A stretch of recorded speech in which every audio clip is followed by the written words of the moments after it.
What's going on, guys? Gilly Writes Comics here, creator of Galactic Rodents of Mayhem, my personal anthropomorphic love letter to the Saturday morning cartoons of the 80s and 90s. I'm doing a review of Graveyard Shift Volume 1. I got my buddy here, Ron Christian Hero Greek. And tell me, Ron, are you ready for this review? No. Well, yes, I am, but me and Gilly actually are on opposite ends on this, which is interesting. Okay, so real quick, Ron and I, we do have our a YouTube channel called Geek-tastic Duo where we do kind of reviews and stuff. So if you like kind of the content I put out here on my little channel and you kind of like the banter between me and Ron, if we disagree on some things, definitely check it out. We're just growing that channel, and we also have some awesome giveaways that we're giving out. We're giving away Batman Beyond, the digital Blu-ray code when we reach 100 subscribers. Yeah, we're also doing Batman the Animated Series. We're gonna be doing Teen Titans, the full series on Blu-ray. I just ordered that. So if that comes with the digital code, I'm gonna be giving out that. We're gonna be doing a lot of stuff. We're also gonna be giving out this volume, Graveyard Shift. If anyone didn't get to back it, we'll definitely be giving this out as well. Once we reach 125 subscribers, 150, we're trying to grow that channel. So if you don't care to hear what we say, but you just want some free stuff, just like and subscribe. Maybe you'll eventually like what we have to say. Ironically, that's actually my copy. I sent these to Gilly.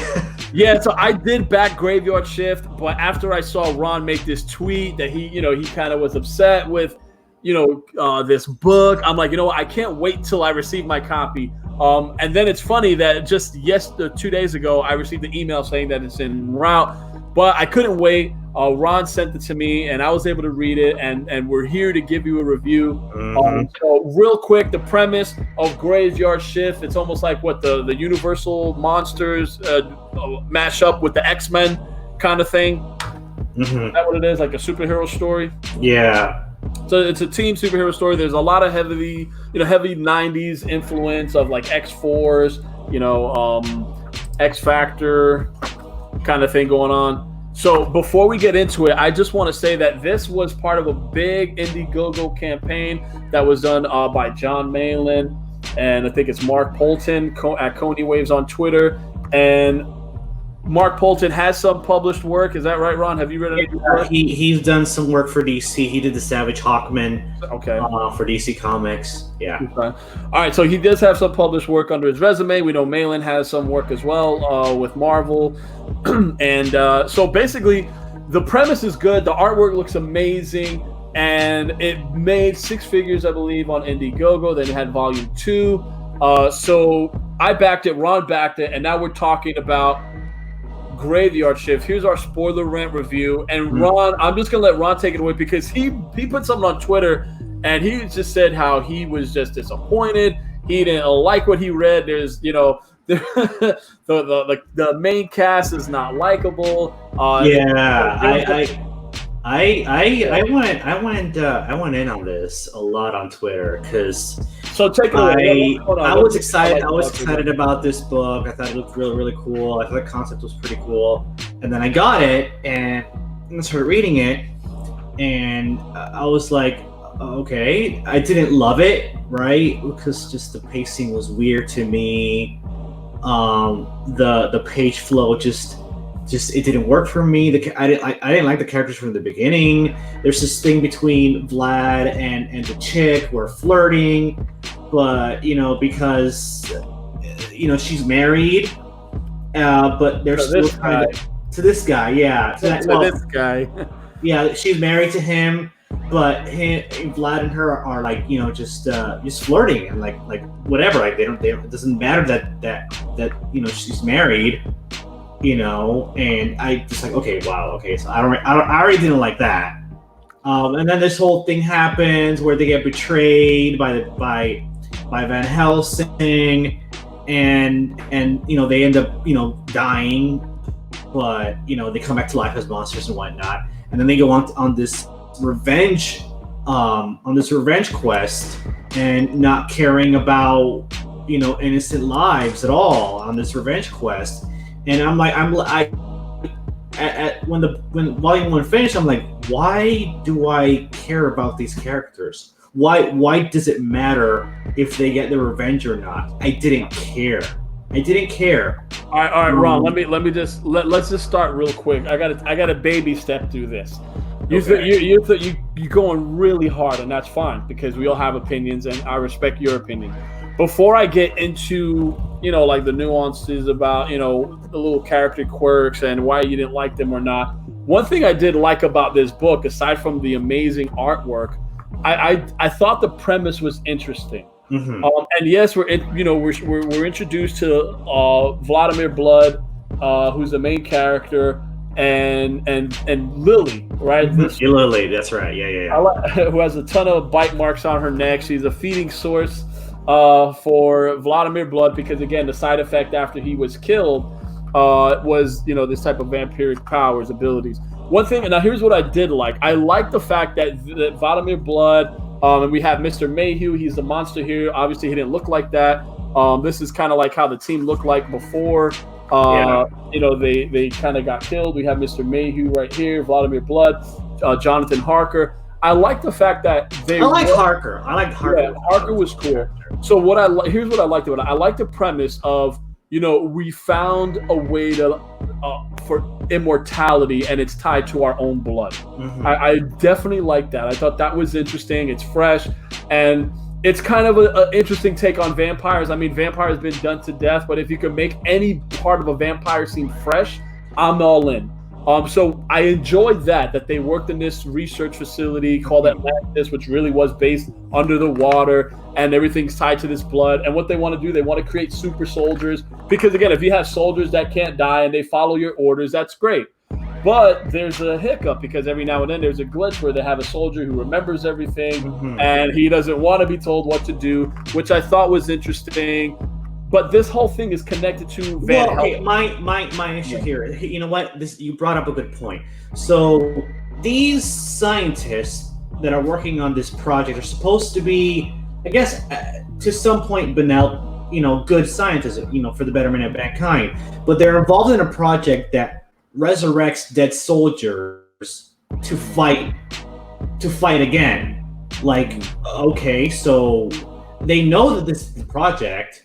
So off the bat, I already don't like them because they know what they're doing is basically just not letting these soldiers rest, So yeah, I'll give you that because we look at one scene. This is where Lily, the love interest of Vladimir Blood, but this is her husband here. He's attacking one of these soldiers.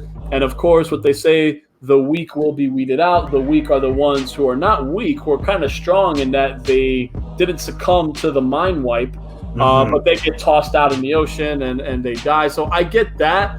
But here's the thing. Like, when I look at this book and when I see it being pitched, I know I'm not getting an Avengers story.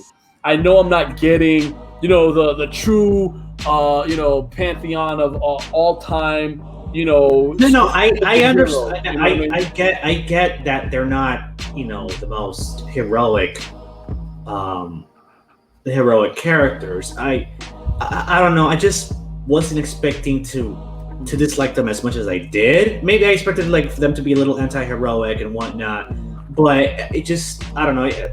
There's just one panel that really just disgusted me. I think you know which one it is. Yeah, we'll get to that one. We're definitely gonna get to that one. So real quick, we have Van Helsing. He's kind of the leader, I guess, of this private corporation of Atlantis that are doing these projects. We don't know why they're brought it. I don't know if if I glossed over it mentally, but I guess as far as a narrative standpoint, I didn't get why they were bringing them back. I mean, I know you always want to have an army. I didn't know if the reasons were proper or it's just for world domination or it's just. I didn't really pick up on that either. So that could be, that could. That's how that could have been explained better, written better. Yeah, again, I'll give you that. That could be a story flaw. I could say that maybe they didn't explain what was so vital to this research, aside from just wanting to work for a madman. Like, I get that. I'll give you that. But again, when I got into this, I'm like, it's more Flash. So I know the artwork's going to be on overdrive, and I get that the story's not going to be up to par because I got amazing artwork. So you could forgive some of these things. I get that. So, okay, we're just looking at the basis here. The basis here is Madman creating soldiers, and I like the way they did it. That was an interesting premise for me. What happens is, obviously, Van Helsing, he goes crazy in that, he kills the wife because Lily, because the husband, and I get you where it's disjointed. We go here where we see what they do to the soldiers, and then we cut here, next page, next panel, 3 weeks later, and Lily's upset. I don't know if you can see her facial reaction here. She's upset for her husband. She actually cares about her husband to a degree. We didn't see what happened to him. We didn't see how he ended up like that. It's just one panel here, then we go to 3 weeks later. So I get what you're saying as far as a narrative flow. It's lacking in that department. I'll give you that. I was more forgiving because, again, I was just more like, okay, where is this going? Okay, we got this cool thing with the blood, which I thought was cool. That moment right there, for example, that moment right there, for them to gloss over why he ends up like that is a flaw. Like, I want to know what happened to him that made him be like that. Yeah. Where is that? Yeah. So what would be cool here is if maybe this is Van Helsing here. Maybe he purposefully wanted the experiment to fail, or he wanted a Mick, right, who looks really cool, blonde here, and he becomes this pulpy, mess, gory character. Experiment gone wrong, Lab X creature here. So maybe he was behind that for the purpose of, we hear it right now, to get him in the regeneration pod. Again, so this is just I need more of a connective bridge between that. I'm with you on there. Then all of a sudden he shoots the wife point blank in the head. Then he kills Vladimir Blood by injecting him with a serum. He's creating the people that are going to go against him. And he doesn't seem to care. Yeah. And maybe we'd want to know, why are you going to be that crazy where you're injecting these people that are going to come back with these crazy powers? Maybe they shouldn't come back. But then we see there's like an explosion within that kind of creates them. And that's the thing. I didn't really understand how the explosion happened. I'm gonna give it to you. There's some choppy bits here, and it's almost like you're reading a puzzle, but not all the pieces are fitting in. But you could see the overall picture, but there's core pieces here that aren't working. And again, when they promote this is like action. This is Universal Monsters. This is like really big on the action. So I get that maybe Ron was a little disconnected and not caring about these characters. I was able to care about them a little bit, only because I just wanted to see how they were going to actually take away, on how they're going to get their revenge on Van Helsing. He seems like a crazy villain that literally did not care that, they got away. We don't know about that explosion that got them away. It's almost this is what we call a MacGuffin, right? A MacGuffin is like something that happens that allows them to escape. But we don't know what happened. Yeah, an explosion. But what caused the explosion? Was it a missile attack? Was it targeted? Was it just scientific? A core breakdown or something? Yeah, was it just a oceanic wildlife that just, crashed into it? But we saw a big explosion. They get out. This is this base underneath that kind of could retract from the original base. So it's almost like this is just a framework of the base that's like a secret lab kind of thing. It's what they call that Castle Dracula, I think, right? And this was a failsafe from Jonathan Harker. Harker's the best. Harker's one of the best characters in this. Harker's a cool character, and he becomes the AI to this whole framework thing. So this character, I don't know who this character was. This is he's more prominent in Volume 2. So right. So here's one thing. Me from a creator, if you're gonna throw someone that I just see, this is what we're already 15, 20 pages in, and you're showing me 4 panels about this guy. I don't know, because then we don't see him again for the rest of the book. Like, we don't see him again. So that was just, I think that could have been done better. If he could have just showed up in Volume 2 and could have said, yeah, he was just another one that escaped. You didn't have to waste a page here. That's just my opinion. And I see, again, we have a double splash page, but we get the mutations are causing these freakish monsters. So that's a worthy double splash, okay? So overall, time has passed. We have Vladimir Blood here. He brings back his love interest who got shot in the head. He brings her back. She's zombified, but he there was an attraction there. We get it. When she first comes into the scene, we see they flirt, she flirts with him. So okay, I get it. So that's kind of whatever they had. He wants to bring her back. I could relate to you wanting to bring back someone that you thought you had a connection with, you had a chemistry with, even if it was some small flirtation. I get it, because again, this is like, what else you got going for you? Well, okay, that's the thing. Okay, so they were on the base for how long? 3 weeks or a month or a couple of weeks? It could have been longer than that. We just go from that transition to 3 weeks from one page to the next. Next. So in order for him to care about her as much as he did, to go risk everything. Right. It'd have to be more substantiated. And even for him to bring her back, it's kind of like a selfish move. I just want to bring her back. I don't care if she's a zombie.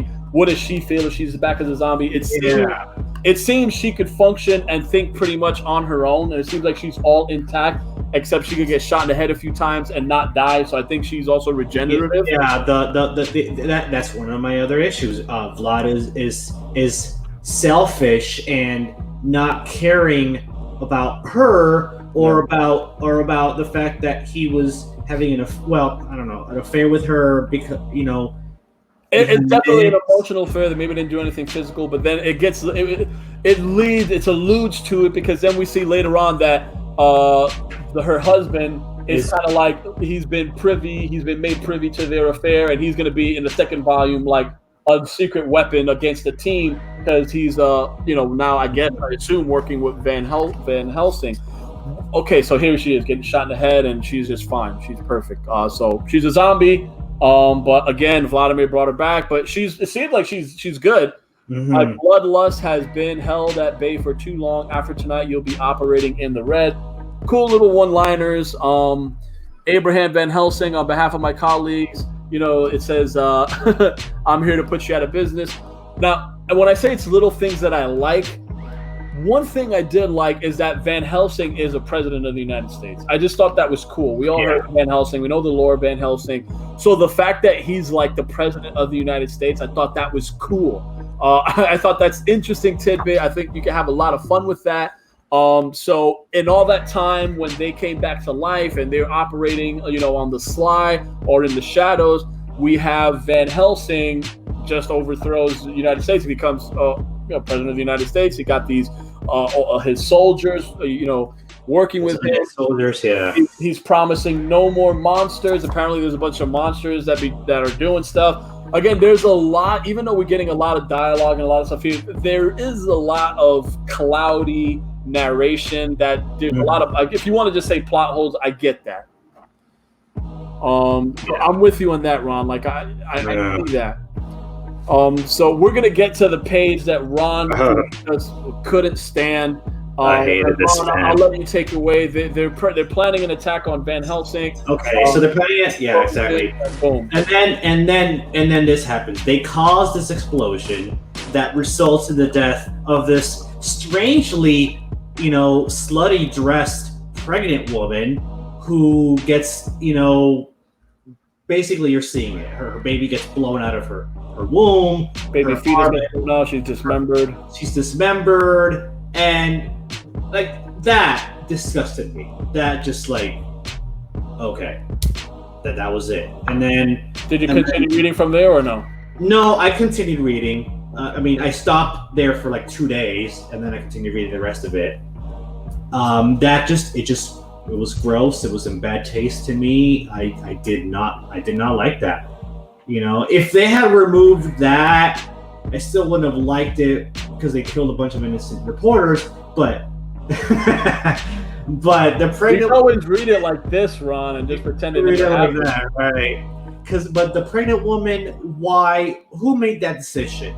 Let's have this really gnarly, gross, disturbing, shocking drawing of a pregnant woman and her baby being blown out of her womb from this explosion. All right, what are your thoughts on the news reporter getting blown up? But we don't know if he's dead, but he just gets blown away.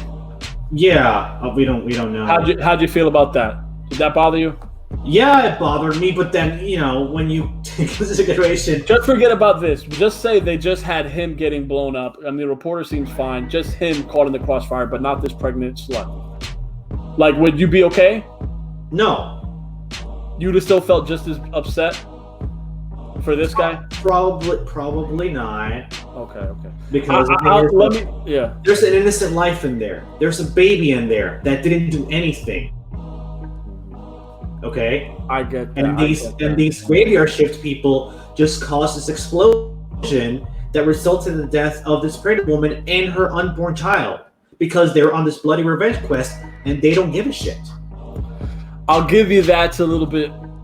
That's strong. I'll give you that. Now, here's where I get that, and this is the tweet that I saw Ron talk about, and I'm like, well, it can't be that bad, right? So I read it, and I'm like, okay, maybe it's a guilty pleasure of mine because I love horror. I was a little bit more forgiving on the on some of the storytelling elements, just because I like the premise. There's a lot of fun here, and I could see this working as a movie because they have enough cool, fresh ideas that it could work. And again, the execution is in the writing. But again, when you're dealing with B-movie stuff, you overlook all that.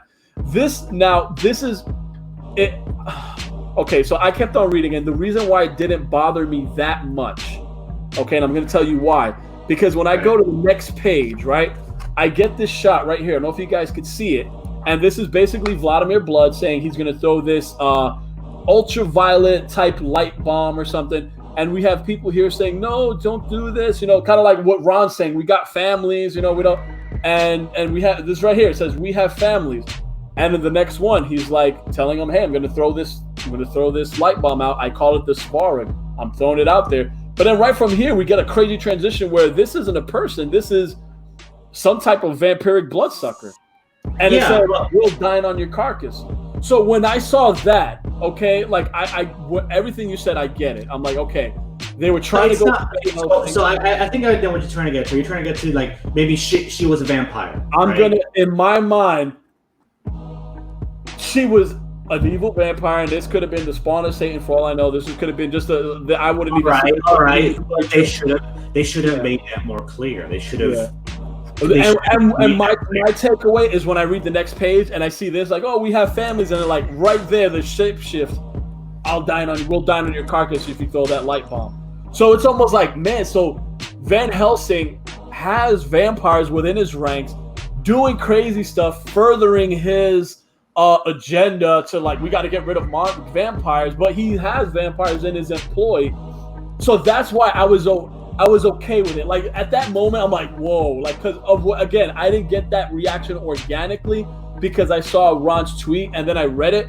And when I read it, I'm like, yeah, that's a little bit extreme. But then I go to the next page and I saw this. I'm like, okay, that's subtle. And that's enough for me to say like, okay, they probably know. Again, we don't get the story tidbits that they know, but if we see this, it's almost like they know they're doing an ultra light bomb because they know that there's that President Van Helsing is, although he's a vampire hunter saying he wants to stop monsters, right? That's what we know about Van Helsing. Yeah. In this comic, he's a president that's actually using monsters. Okay, no. I get what you're saying, and you know that may have worked for you, but for me to be able to be okay with it, I needed a better story framework. I get you. Better story framework to let me know that pregnant woman was a bloodsucker and her baby was a spawn of a bloodsucker or something. Yeah, and it wouldn't be anything remotely human. I got you. So, So here's the thing. What you guys, when you guys read comics and stuff, I mean, you guys know what you like. You know what you look for. We're just as creators and also as storytellers, we're fans. We read other stuff. We just like to show you that there's a lot even here that I like, but that also Ron didn't like. But we could come to an agreement. But to make it all synergize, you need the story to tell it effectively. And you also need that because, again, that's how we could root for these characters. We could be like, wow, the Graveyard Shift are actually that savvy where they know that the Van Helsing's using vampires to further his cause. Or we could see Van Helsing as an adversary that, man, he's even using vampires that he can't stand or whatever. Probably they're rejects from his blood, whatever. Yeah. And he just, he gives them life. He's like, hey, guess what? I'm not going to kill you, but you're going to work for me doing this kind of stuff. So I like that, but at the same time, I see what Ron's complaint is, and I'm also going to say, as someone who's read a lot of these CG books, if you will, a lot of the writing is subpar at best. I haven't been wowed completely. I did like this, and I'm going to defend my choice on this because, again, I have a guilty pleasure for horror, And reading it, I like, there was some freshness there for me where I could let a lot of things slide. But at the same time, the purist in me kind of totally agrees also with Ron as far as storytelling. Like, you got to get these storytelling bits right. Yeah. Volume 2 is a lot better. I did enjoy Volume 2 a lot better than Volume 1. So when you do finish reading that, maybe we can do Volume 2. We'll do a Volume 2 review. One cool thing, again, like I said, I like these ideas. You're thinking he's a real badass President Van Helsing, but look, we got this curtain, and he's talking to someone. We don't know who's behind there. And I think what's cool is that, hold up, there's someone else worse than Van Helsing out there. And it's like actually an actual Lord Dracula. Yeah. Who may be a failed experiment, but who control. I mean, there's a lot here that works. So I'll stick around and I'll see where this goes, only because the artwork is phenomenal, and I think the story has some cool elements to it that I can get behind as a horror buff. So for me, from a 1 to 10, I'll give it a 7.5 out of 10, just this first volume. And Ron will definitely say that's super generous.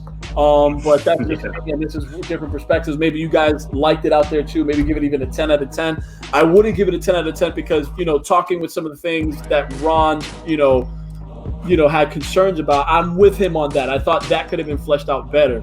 I'm just a little bit more forgiving. Ron, what's your final score? Maybe a 3. 3 out of 10. So 3 out of 10, but he's you know still, what? That's a little harsh. That's a little harsh. I would give it a 4.5. Okay, I thought you'd say 5, but that 3 out of 10 still got him to read Volume 2, and he liked it. So we'll definitely check out our Volume 2 review. This is Gilly Delchez, Gilly Writes Comics. Check out my stuff. I do create crazy cool comics. I got Galactic Rodents of Mayhem that was picked up by Scout Comics. Our debut issue is coming out December of this year. And I also got a franchise that I'm working on called Call of the Void. That's kind of like Tales from the Crypt, Twilight Zone, contemporary stories with a Lovecraftian vibe. Kickstarter for Darth Krell Cometh 2. Yeah, Ron and I also got a Kickstarter called Darth Krell Cometh. It's a Star Wars fan comic. If you like anything about what we do and what we're about, trust me when I tell you, it's a great fan comic with an original story surrounding a character that everybody hates, and we're able to incorporate some of Ron's cool created characters into this, and it's a pretty fun thing. So and look for more comic reviews. We're going to be doing a lot more of these. Yeah, we'll do some more comic reviews so you guys can see what's good at crowdfunding. And Ron also is working on his truest superhero, Paragon Prime. Yep, that's going to be coming out this year, or hopefully. Yeah. So anyway, guys, just stay tuned for more on that. Follow us, please like and subscribe to my channel. Definitely check out Geektastic Duo. We'll be doing a lot of stuff. As always, guys, we appreciate you. Peace out. Later.